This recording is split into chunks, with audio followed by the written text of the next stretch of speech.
உலகையே அதிர்ச்சிக்குள்ளாக்கி இருக்கும் ஆஸ்திரேலிய துப்பாக்கிச்சூடு சம்பவம் தொடர்பாக இந்திய பிரதமர் நரேந்திர மோடி தனது கண்டனத்தை பதிவு செய்திருக்கிறார். யூதர்களின் புனித நாளான ஹானுகாவின் முதல் நாள் கொண்டாட்டத்தின் போது இந்த துப்பாக்கிச்சூடு நடத்தப்பட்டிருக்கிறது என்று தனது கண்டனத்தில் பதிவு செய்திருக்கிறார்.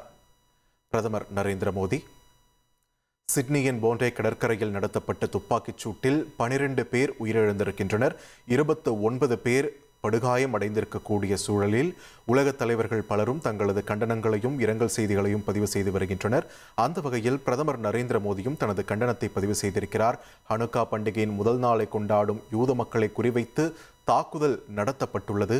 பயங்கரவாதத்தை இந்தியா ஒருபோதும் சகித்துக் கொள்ளாது என்றும் தனது கண்டன அறிக்கையில் பிரதமர் நரேந்திர மோடி தெரிவித்திருக்கிறார். இந்திய மக்களின் சார்பாக உயிரிழந்தவர்களுக்கு ஆழ்ந்த இரங்கலையும் பதிவு செய்வதாக பிரதமர் நரேந்திர மோடி தெரிவித்திருக்கிறார்.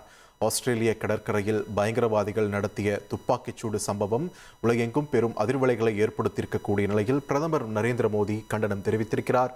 இது தொடர்பான முக்கிய செய்தியை நாம் பார்க்கிறோம்.